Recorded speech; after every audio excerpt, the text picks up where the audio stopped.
Mar velaýatynyň Bayramaly etrafyndan aşgamada barıp prezidentiň edarasyna ýüz tutmak isleýän kärinçi daýhanlar polisiýa bölümine alınıp gidildi. Bu barada garaşsyz neşir Türkmenistanyň Hronikasy habar berýär. Bayramalynyň Ağa Ýusuf daýhan birleşiginiň kärinçileri Köpetdağ etraf polisiýasyna eltilenden soň olaryň şahsy maglumatlary bellige alındy. Şeýle-de olara prezidentiň edarasyna ýene girmäge synanşanlaryň düzgün tertibi bozmakda we polisiýa boyun egmezlikde jenaýat jogapkärçiligine çekiljekdigi duýduruldy. Şondan soňra kärinçiler öýlerine goýberildi diýilip 9-njy maýda çap edilen maglumatda wakanyň anyk haçan bolandygy aýdyňlaşdyrylmaýar. Azatlyk bu waka barada Köpetdağ etraf polisiýasyndan kommentariýa alyp bilmedi. Garaşsyz neşire maglumat beren kärinçiler özleriniň prezidentiň edarasyna ýüzlenmegine yerli häkimetleriň eden etdilikleriniň şol sanda tohum, suw, tehnika üpçünçiligindäki problemalaryň sebäp bolandygyny aýdýarlar. Maglumat öýre bu ýyl kärinçilere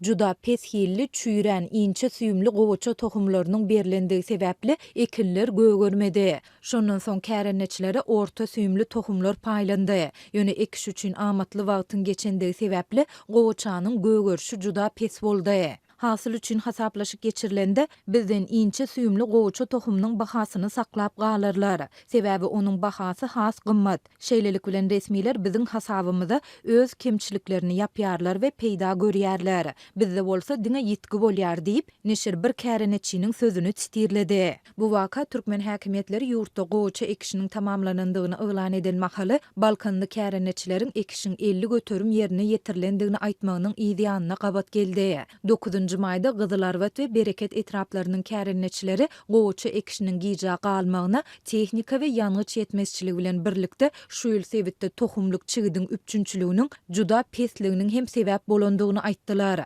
Galy berse-de garaşsyz neşir Bayramaly kärinçileri döwlet tarapyndan wada berilen mallary iýmitlendirmek üçin ulanylýan kepegiň, sarunyň, künjaranyň we şuundur lötüniň hem berilmändigini aýdýar. Kärinçileriň velaýat häkimine eden köp sanly ýüzlenmeleri jogapsyz galdy diýip neşir şondan soňra olaryň ähli döwlet edaralaryna şol sanda prokuratura we prezident edarasyna şikaýet bilen ýüzlenýändigini hem ýazýar. Prezident Serdar Berdimuhammedow geçen ýylyň sentýabr aýynyň ahirinde 2022-nji ýylyň hasylyndan başlap buğdoýyň, paltanyň, gant şuundurynyň 50 götürümini gaýtadan işlemekden alynýan kepegi, saruny, künjarany we şuundur lötüni önüm öndürjilere döwlet tarapyndan düzgünleşdirilýän bahalardan satmak barada karara gol çekdi. Döwlet baştutany köplenç mallar üçin iým hökmünde ulanylýan bu önümleri yeňillikli bahadan satmak baradaky kararyň owa hojalyk önüm öndürjileriniň buğdoýyň, paltanyň we gant şuundurynyň bol hasylyny öndürmäge bolan höwesini artdyrmak maksady bilen kabul edilendigini aýtdy. Şondan bäri plan borçnamasyny üstünlükli ýerine ýetiren kärinçi daýhanlar prezidentiň karary bilen özlerine wada berilen önümleriň berilmeýändigini,